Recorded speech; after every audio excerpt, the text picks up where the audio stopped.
వివి కృష్ణరాజు ఏదైతే సాక్షి మీడియాలో అమరావతి మహిళలను ఉద్దేశించి వాళ్ళని కించపరిచే విధంగా మాట్లాడినట్టు వివి కృష్ణరాజుకి 14 రోజుల రిమాండ్ విధించడం జరిగింది మంగళగిరి కోర్టు.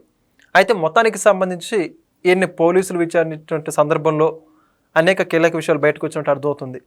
అయితే ఇదే అంశానికి సంబంధించి మరిన్ని విషయాలు తెలుసుకోవడానికి మనతో ఉన్నారు senior journalist doctor Kanakadurga Vadlamani గారు. మేడం నమస్కారం. నమస్తే అండి. వివి కృష్ణరాజు గారు మొత్తంగా ఆంధ్రప్రదేశ్ రాష్ట్ర మహిళలందరూ కూడా ఈయన అరెస్ట్ చేయాలని చెప్పేసి పెద్ద ఎత్తున ఉద్యమాలు కూడా చేశారు.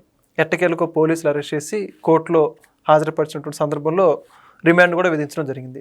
అయితే రిమాండ్ సందర్భంగా పోలీసులు అడిగినటువంటి కొన్ని ప్రశ్నలకు ఈయన మాట్లాడుతూ సాక్షి మీడియా ముఖంగా ఎందుకు మాట్లాడని చెప్పేసి అనేక కీలక ప్రశ్నలకు సమాధానం వచ్చినట్టు అర్థమవుతుంది.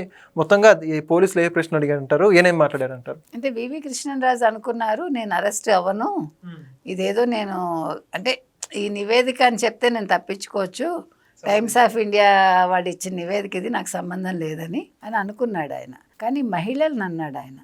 ఇప్పుడు ఒక క్యారెక్టర్ అసాసినేషన్ చేస్తే ఎవడు ఊరుకోడు. ఇప్పుడు షర్మిలని సొంత అన్నగారు చేయిస్తే వర రవీంద్ర ఏమయ్యాడు, ఇవాళ జైల్లో ఉన్నాడు కదా. అంటే ఆ రోజు తప్పించుకోవచ్చు, కానీ టైం వస్తుంది కదా. ఇవాళ టైం వచ్చింది కృష్ణరాజుకి. ఎందుకంటే ఆయన ఒక జర్నలిస్ట్గా ఉండి, అంటే ఒక జర్నలిస్ట్గా నేను ఏది మాట్లాడాలి, ఏది చెప్పాలి, ఏది రాయాలి అనే అవగాహన లేనప్పుడు మీరు జర్నలిజానికి ఎలా వస్తారు? ఇప్పుడు ఆయన ఏమన్నాడు, ఖచ్చితంగా నాకు చంద్రబాబు గారన్నా లేకపోతే తెలుగుదేశం పార్టీ అని నాకు చాలా తీవ్ర వ్యతిరేకత ఉంది నాకు. అందుకోసమే నేను అంటే నాకు సాక్షి సరైన గుర్తింపు ఇచ్చింది నాకు ఒక జర్నలిస్ట్గా. నన్ను కొమ్మినేని శ్రీనివాసరావు గారు పిలుస్తూ ఉంటారు ఇట్లా లైవ్ షోకి. సో నాకు గుర్తింపు ఇచ్చింది కాబట్టి సాక్షి, నేను అమరావతి మహిళల మీద అలా మాట్లాడే అందుకోసమే అని చెప్పాడు ఆయన. అయితే ఎవరు మాట్లాడించారు అంటే నోరు విప్పలేదుట ఆయన, సమాధానం దాటేశాడు. అంటే ఇక్కడ మీరు ఏం తీసుకోవాలి, కృష్ణరాజు అనే వ్యక్తికి ఒక జర్నలిస్ట్గా ఒక గుర్తింపు కావాలి. ఆ గుర్తింపు అనేది మీకు అంటే తెలుగుదేశం పార్టీ అంటే మీకు ఇష్టం లేకపోతే ఎవడేం చేస్తాడు, వ్యతిరేకత ఉంటే. ఇప్పుడు తెలుగుదేశం పార్టీ మంచి జర్నలిస్ట్ అయితే గుర్తిస్తుంది కదా.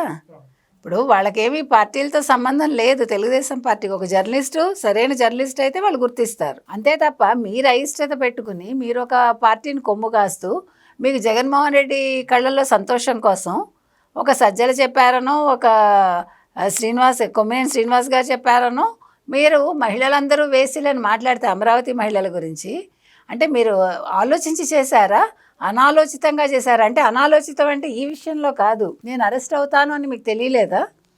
అంటే అరెస్ట్ అయినా పర్వాలేదని చెప్పి మీరు మాట్లాడారా? మాట్లాడాక మళ్ళా 2 వీడియోలు ఎందుకు చేశారు? ఎందుకు మళ్ళీ 2వ వీడియోలో సమర్థించుకున్నారు? ఎందుకు క్షమాపణ చెప్పలేదు? ఎందుకు భారతీరెడ్డి గారికి క్షమాపణ చెప్పారు? ఎందుకు జగన్మోహన్ రెడ్డి గారికి క్షమాపణ చెప్పారు? ఇవన్నీ ఆలోచించాలి. ఎందుకంటే అది ఆయన చేసుకున్న తప్పిదం అది. ఇప్పుడు కొమ్మినేని గారు లైవ్ షో చేసేటప్పుడు మీరు అసందర్భంగా ఈ విషయం ఎత్తడం అనేది తప్ప కాదా? లేదు కదా, తప్పే కదా. అంతకుముందు న్యాయమూర్తుల విషయంలో కూడా మీరు మాట్లాడారు కదా.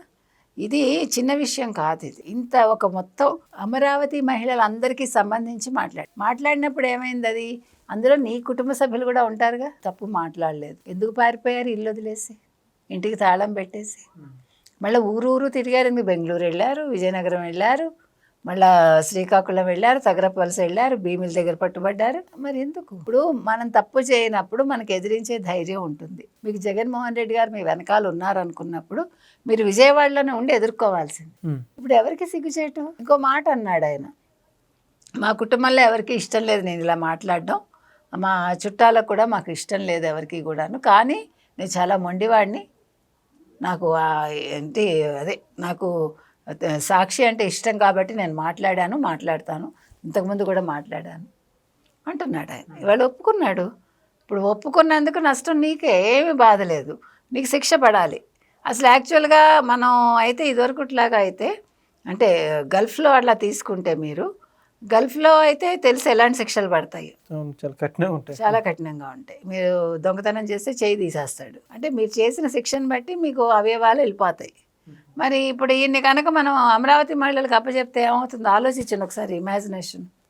కానీ అలా చేయలేం కదండి, మనమేమి ప్రిమిటివ్ సొసైటీలో లేం కదా, మనం నాగరిక సమాజంలో ఉన్నాము, ఒక అభివృద్ధి చెందిన సొసైటీలో మనం ఉన్నాం కాబట్టి మనం అలాంటివన్నీ మాట్లాడటల్లా.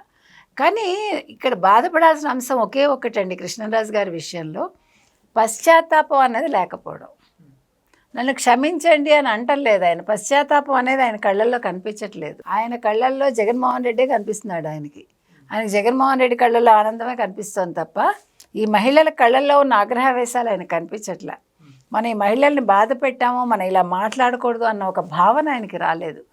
అక్కడండి ఆయనకి శిక్ష పడాలనేది. మనం ఇప్పుడు ఆయన జర్నలిస్ట్ అయితే ఉండొచ్చు, మనకు అనవసరం. కానీ ఎప్పుడైతే నీలో ఈ కదలిక రాలేదో నీ మనసులో, అప్పుడు మీరు ఒక మనిషిగా గుర్తింపు లేదు మీకు. మీరు దేనికోసం అంటే డబ్బు కోసమా, అయితే ఒక పేరు కోసమా? మీకు ఏమి ఇచ్చారు? జగన్మోహన్ రెడ్డి డబ్బులు ఇచ్చారా? అంటే డబ్బు కోసం మీరు ఎంత నీచానికైనా దిగజారుతారా మీరు? అంటే తిట్టమంటే ఇంట్లో వాళ్ళని కూడా తిడతారా? అనకూడదు మనం ఆ మాట కదండి, తప్పు కదా.